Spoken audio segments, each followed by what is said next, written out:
नमस्ते प्रणाम गीता ध्यानम ओम पार्थाय प्रतिबोधितां भगवता नारायणेन स्वयं व्यासेन ग्रथितां पुराणमुनिना मध्ये महाभारतम् अद्वैतामृतवर्षिणीं भगवतीं अष्टादशाध्यायिनीम् अम्ब त्वामनुसन्दधामि भगवद्गीते भवद्वेषिणीम्।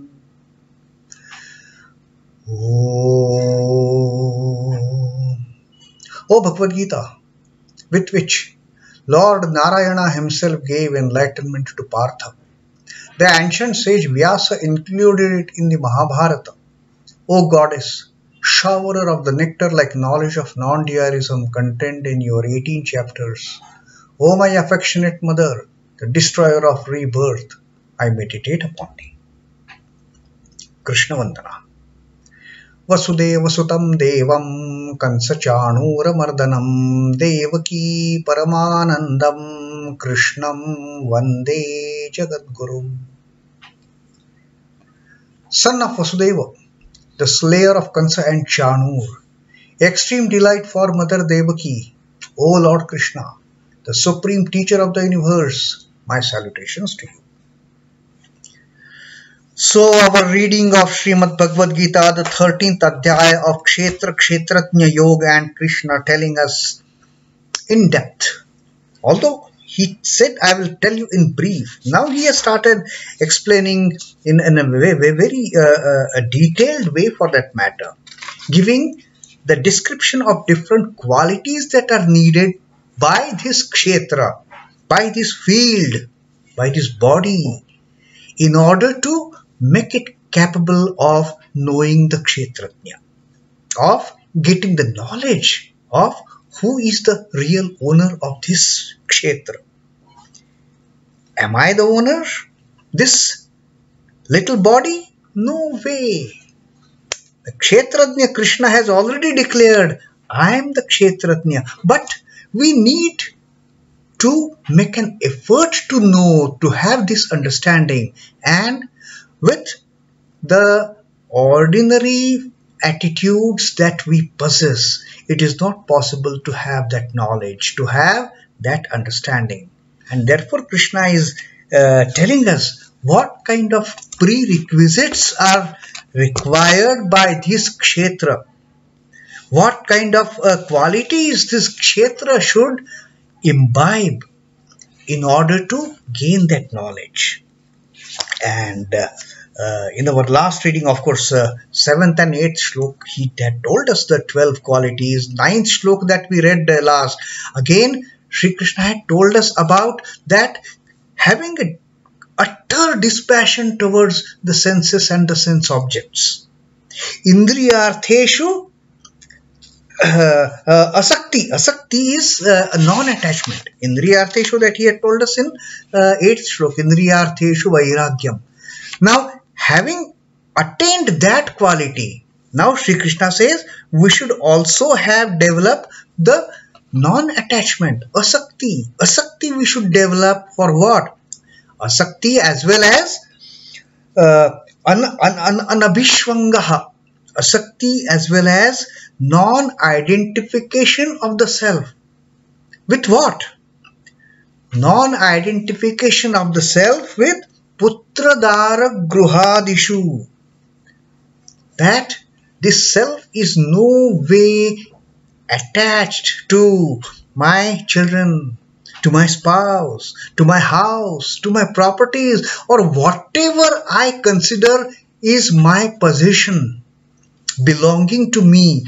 Don't identify, Sri Krishna says, this little I with any of these possessions that you have, with any of these relations that belong to you. You are considering they are mine, they are mine, they are mine. No.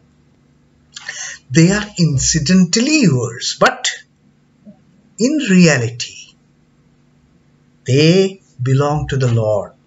Like you belong to the Lord, they also belong to the Lord. No one is yours. And on this, I remember one beautiful teaching Sri Ramakrishna used to give that I forgot to mention last time, that Sri Ramakrishna used to tell that remain in this world like the maid servant in a rich man's house. What happens? The maid servant, she is bringing up the children of that family. She is so much attached. My Rama, my Krishna, their children's name of the landlord. She will show as if they are her own children, but in her heart of hearts, Sri Ramakrishna says, she knows they are not mine. My children are there in my home. My near and dear ones are there in my home. This is just incidental relationship. And therefore Sri Ramakrishna used to tell, always remember, remain in this world like a maid servant in a rich man's house. She may show as if, she may think as if house belongs to her. But in the heart of hearts, she knows nothing belongs to her. Tomorrow if the landlord or the landlady tells her, okay, thank you very much, your services are no more required. That's it.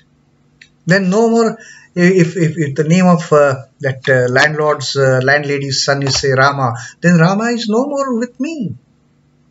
So, non-identification of the self with any of these children, the spouses, the house, even the properties, whatever you so in a sense of saying, we say this belongs to me. Nothing belongs to you. Sri Krishna says, don't identify yourself with any of these belongings which you think they belong to you. So, anabhishvangaha asakti putradhara gruhadishu. And then nityam cha samachittatvam ishtanishtopapatishu. Always have that balanced attitude. Always have that equanimity towards good things happening in your life, bad things happening in your life. The pair of opposites, sukha dukkha. The pain and pleasure, the joy and sorrow that Krishna has so many times told us. We have to be equipoised. We have to be so much balanced. If good happens, that's it. We are on the cloud 9. If bad happens, that's it. We are in doldrums, we are frustrated, we are dejected, like Arjuna got into that Arjuna Vishada Yoga. Total desperation, total dejection, total frustration. So Shri Krishna says, whether it is Ishta or Anishta, always have the same attitude of mind. Be calm, be balanced, be equipoised. And after that wonderful teaching in the 9th Shloka, now Shri Krishna is telling us in this 10th Shloka, he is now here giving us the solution, how to attain this state. How is it possible to attain all these qualifications that Sri Krishna has deliberated in 7th, 8th and 9th Shloka? Sri Krishna says, mayi cānanyayogena bhaktiravyabhicāriṇī viviktadeśasevitvam aratirjanasaṃsadi. Mayi cānanyayogena. How many times Sri Krishna has talked to us about this ananya yoga? This non-separable yoga.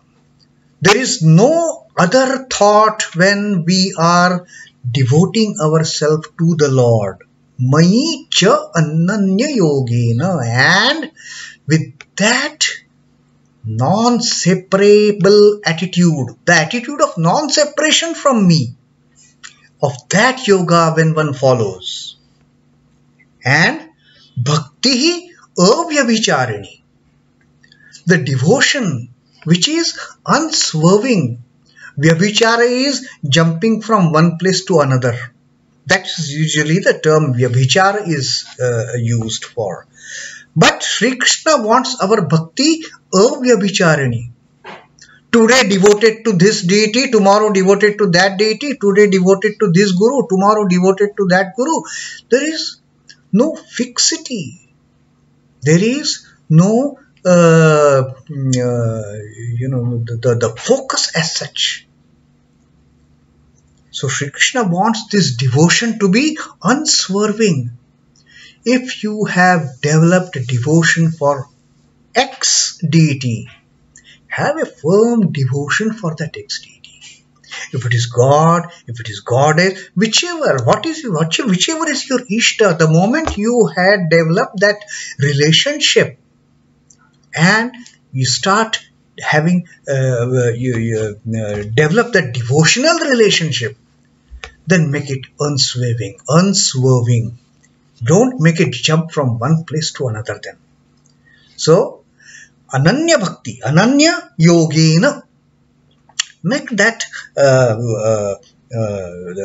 non-separation, yoga of non-separation. Let there be no two. Ananya. Once you are getting devoted, once you are surrendering to somebody, make it non-separable yoga.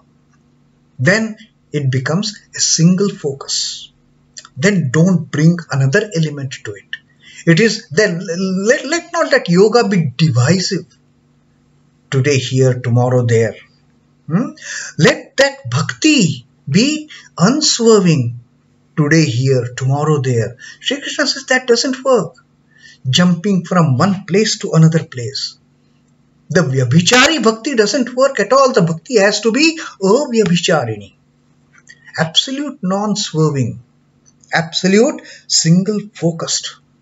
And then Sri Krishna says, what we should do in order to inculcate this kind of devotion, that viviktadeśasevitvam. Viviktadeśasevitvam means get into seclusion. Viviktadesha. Viviktadesha is secluded place, isolated place, sequestered place. Get into a isolated place once in a while. Go there with no distractions.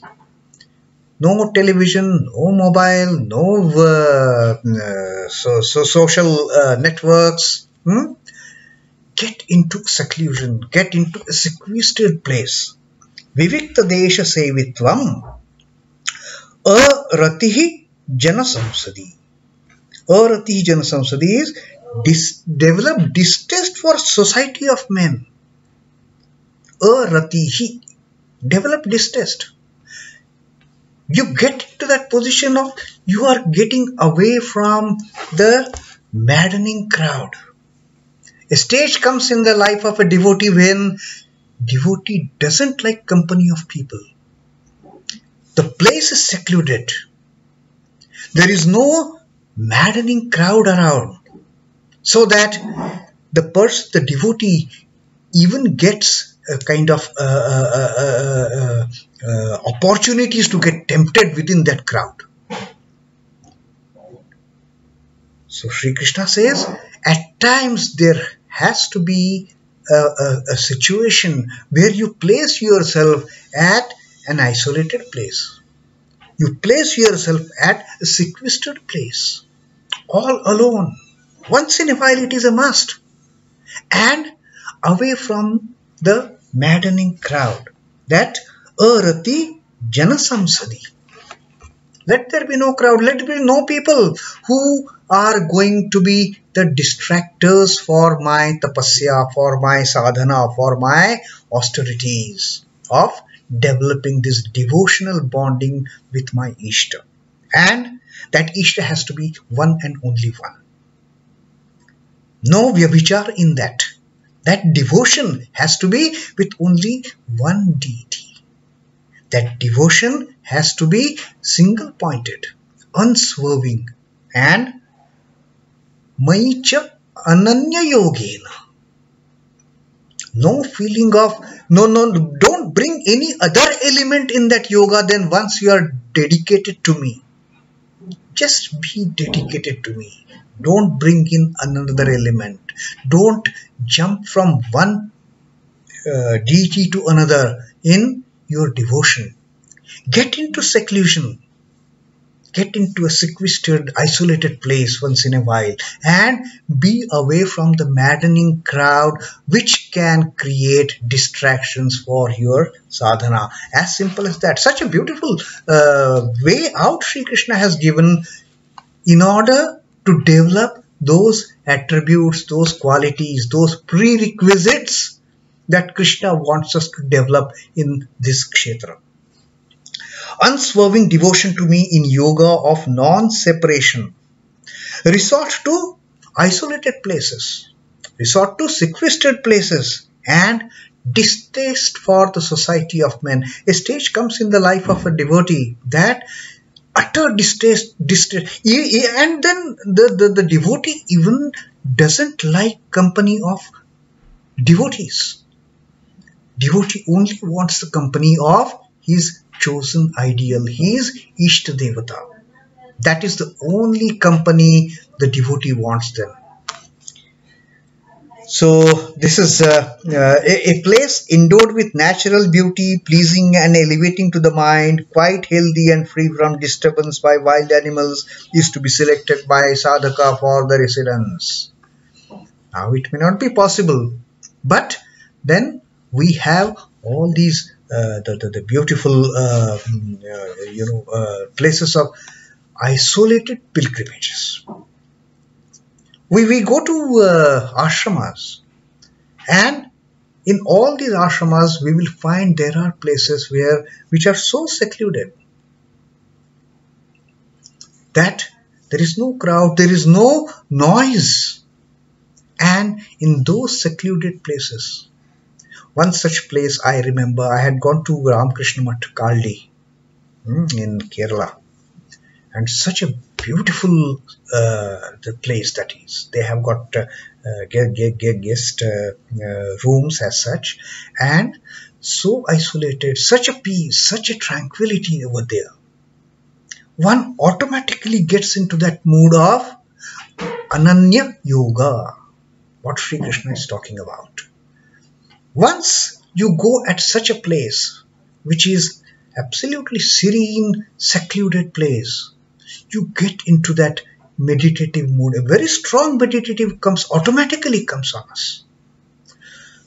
So Krishna says, go into such secluded places once in a while, away from the crowd, away from people who will constantly distract your attention from getting one pointed on to your chosen ideal. Company of the holy ones at the initial stage and severance from them too at a later stage. As the advanced stage is a spiritual necessity to the sadhaka progressing in the path of perfection. The sadhaka, when at advanced stage, even shuns the company of other devotees. He doesn't need anybody. All the devotee wants is chosen deity, the Ishta Devata. That is the only thing. So this is what Sri Krishna wants us to follow, this path. Once in a while at least, Sri Ramakrishna used to tell householders that 3 days you go to a secluded place. You go in seclusion, away from all your hustle bustle of your daily routine, away from your family, away from your friends, away from all the maddening crowd. 3 days you go and spend in seclusion and see the kind of light starts developing, the kind of light that starts dawning in your inner hearts. And another example that Sri Ramakrishna is giving here, he says, the moth abandons darkness and rushes to the light of the lamp. The moment a light is lit. Otherwise, if in that dark room, in the darkness, the moth is going here and there, he is just whiling away the time. But the moment a lamp is lit, moth just rushes towards this light. To what consequence we all know, but moth is not troubled by that consequence. All the moth wants is to go at the light and destroy its tiny, insignificant individuality. The ant would rather give up its life than severe contact with the juice. If there is a cup of some fruit juice, and the ant comes there and knows that if it gets into that cup, it will die. But ant is so much attracted by the odor and the fragrance of the juice, it automatically goes there, jumps in that cup, dies, but it is not bothered for that. Even so, the devotee is ever intent on the Lord and he has no other concern in life. Like the moth and the ant, the devotee doesn't bother to plunge into this ocean of blissfulness. And on this again, Sri Ramakrishna had asked Naren that supposing there is this bowl of immortal nectar, you want to enjoy it, what you will do? The answer was, I will sit in the corner and sip from that immortal nectar. Sri Ramakrishna says, no, you jump into it. You just jump into it. It is the nectar of immortality. It is not going to perish anyone. It is, in fact, it is going to redeem ourselves. So that is what happens with the devotees when they advance on the path of spirituality, advance on the path of devotion, that finally they want to cut off all the ties. They want to get into a secluded place, away from the gathering of maddening crowd, and focus intently with unswerving devotion. Follow the path of yoga, non-separable yoga from the Lord. So that is what Sri Krishna now has shown in this 10th shloka of the 13th adhyaya of Kshetradnya Vibhag Yoga. That is another wonderful teaching. Om Namo Bhagavate Vasudevaya. Sri Krishna Arpanamastu. Jai Sri Ramakrishna. Jai Thakur Jai Ma. Jai Swami.